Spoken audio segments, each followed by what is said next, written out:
Hi, this is Doni Brasco. Morning, afternoon, evening, whatever time anyone's watching this as well. Usually late night, that's when I'm watching YouTube and stuff. I've got the honour and pleasure to be with Big Manny, my son brother. Yes. I am a massive fan of you, and I think before this opportunity came, I was following your channel. I actually discovered you, probably a bit late when you were on Instagram, but I think you started off on TikTok with TikTok videos. And the growth is phenomenal as well, so it's a real pleasure here. We're actually talking about your brand new book, Science is Lit. It's out on the 8th of August, I believe, just confirming that with Penguin in the back there. It's out on the 8th of August, and you can pre-order it right now. And I think if you go on Amazon, there's a little price drop quickly for a pre-order as well. Manny, I'm going to go straight into it. I was quite proud to understand you went to university in East London. Yes. At UEL in Stratford. Yes, yeah. What was that experience like in East London for you? For me, I had a brilliant experience at university. I studied biomedical science. Right. And yeah, for me, yeah, it was very multicultural. There was a lot of people from different backgrounds, different walks of life. And that's what I really loved about my time at uni.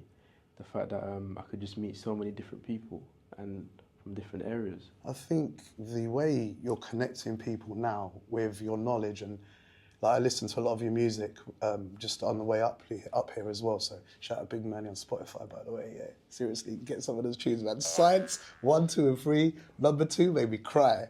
I'm not gonna lie. Number 2 felt like it was a lot.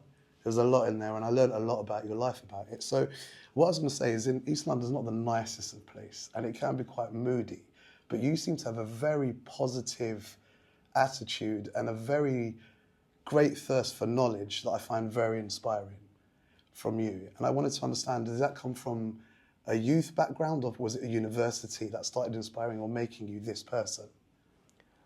Since I was a child, I've always been very inquisitive. Like I was the kind of child who would ask like loads of questions.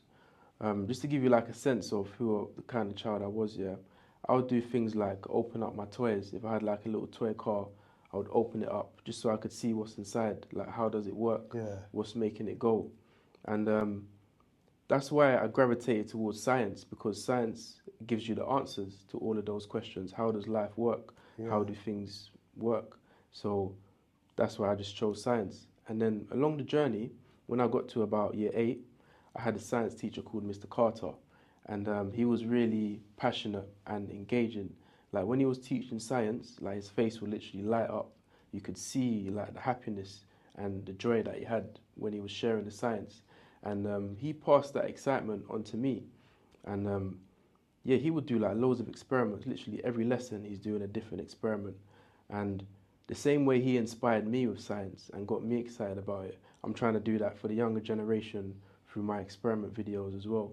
So I think that the teacher plays a massive role in students' lives. Yeah, no, definitely. Mr. Carter. Mr. Carter, yeah. And so you would say he was the teacher that kind of opened up the world of science to you as well? Definitely, I owe a lot to him. Does he know what you do now? Does he know what level you're achieving and how much knowledge you're spreading now?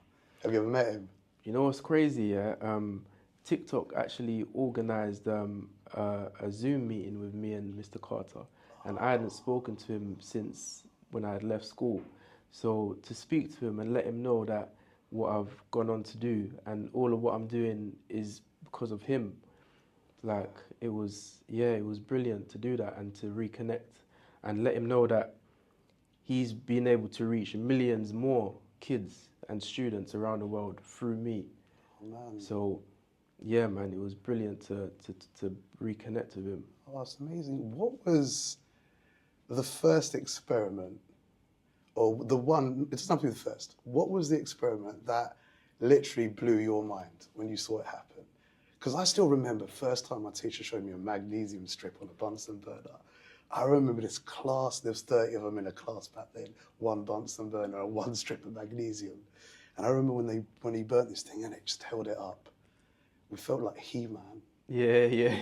What was it for you? For me, it was something similar to that, you know. It was a flame test experiment. Right. where you use different metals, you put it into the Bunsen burner, and you get different colors. Yeah, Like, for example, lithium will give you red, sodium will give you a yellow flame, potassium, purple. And like when I saw those colors, yeah, they were just so vibrant and like just so deep that it just made me think like, wow, how can we get these colors from just these metals? And it was captivating for me, you know, just seeing the flame just turn that color. And I think, yeah, that's what really just caught my attention. Is there any experiment or anything we can try at home that's safe with any metal like that? Is there anything you can say we can try if no one's ever done a science experiment? What I would say to you is this, yeah, wait for bonfire night. All of those fireworks that you see, that's those same metals that you burned in class. All the red fireworks, that's lithium metal. The green fireworks, that's copper metal. Wow. Do you know what I mean? So bonfire night, look up and you'll see all of those experiments in real life action, how they're used in day-to-day life. I'm a science geek, man. I've never thought like that, you know that. In my entire life, I've never looked at the firework and thought, well, oh God. So my bad there. Should be on silent. So that's my fault there. I'm a science geek, but I've never ever looked up at fireworks and ever thought about where those colours are coming from. It's just blowing my mind again right now. It's like a live TikTok video still. I think I was watching one about how they clean water. Yeah. And I think, so I've left school probably about 20 odd years ago. I know it looks like about 5 years ago, but 20 odd years ago, and I don't think I've ever learned about the water so clearly, quickly, other than the video from you as well. So no respect to that. Thank you. I wanted to ask you, what do you think has been our biggest science discovery to date as humankind? Wow, that's a big question. I think one of the biggest, yeah, is antibiotics. Because before antibiotics was discovered, yeah, people were dying from things like colds. You know what I mean? The common flu, common cold that could take somebody out. So the fact that we discovered antibiotics, yeah, that saved billions of lives and billions to come as well. So I think that is a very important discovery, antibiotics. Brilliant. I wanted to ask, from the book Science is Lit, what do you think is one of your favourite experiments in here? My favourite one is an experiment where you use a red cabbage as a pH indicator. So red cabbage, yeah, it contains a pigment called anthocyanin. Right. And anthocyanin, yeah, it's not just present in red cabbages only, it's present in other vegetables as well. What, like an onion maybe, because of the colour? Exactly. Okay. Beets, the purple colour as well. Anything with a purple colour? Yeah, you get the anthocyanin. So this pigment, yeah, it will actually change colour depending on the pH. So if it's in an acid, it will be a certain colour. If it's in an alkali, it will change to a different colour. And depending on the colour, yeah, we can actually use that to determine the pH of that liquid.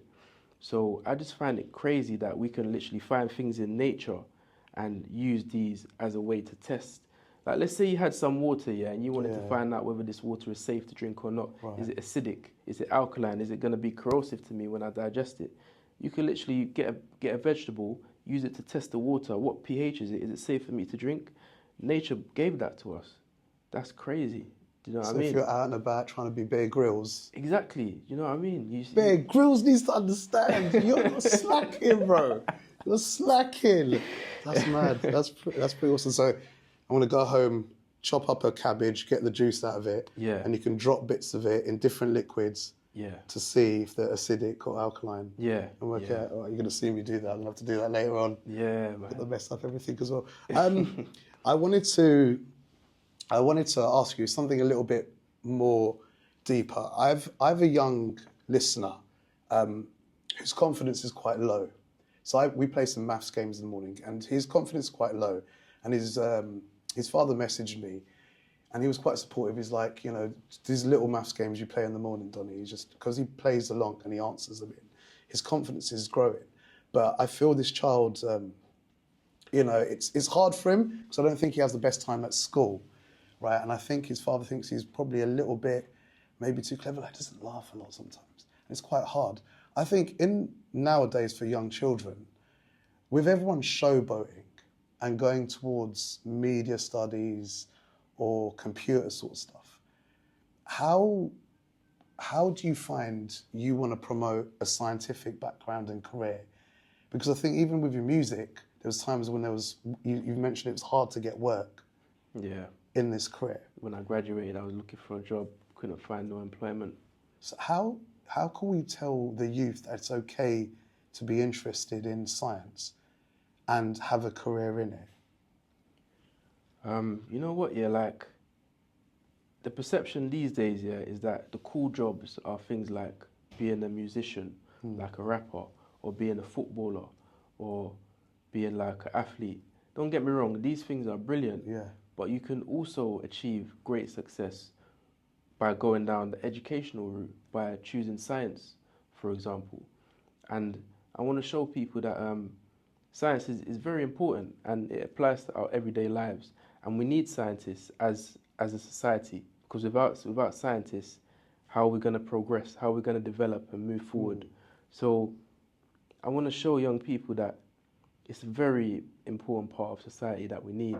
And I want to show them that you can actually achieve great success through science. So I'm trying to show them like that I'm an example of that I chose education, I chose science, and I was able to apply my knowledge in different areas to gain my success. Right, yeah. Do you know what I mean? So I'm just trying to show them that, there's other ways. You don't have to think of only just being a rapper or just being a footballer. Yeah, man. I think it's been one thing I've noticed about just listening. Again, I go back to the music because I think a lot of your soul is given in this music, from the songs Life Lessons to one of your recent releases. I think Science 3 was out. And there's so much information. I think you mentioned in 2021 you were locked. School even had a problem with you making videos. Yeah. And I'm trying to understand why. Maybe because you're not supposed to show a school space, but how hard is that? Because you seem to have come through and found a way to be, or to quote Bruce Lee, to be like water and maneuver around. But why would things happen like that? And was that the right thing to do for a school without targeting anyone directly? Because that must be hard. That was probably the toughest time of my life, because they shut it all down. They shut down all the videos, said I can't make no more videos. You know what I mean? Locked it off. But I said to myself, what I'm doing is having a positive impact on these kids. It's actually helping them. I'm seeing the feedback. They're coming up to me daily, messaging me saying, like, you've helped me so much with my exams. And I'm thinking, why would a school want to stop that? Why would you want to stop all of these kids learning and giving them a bright future?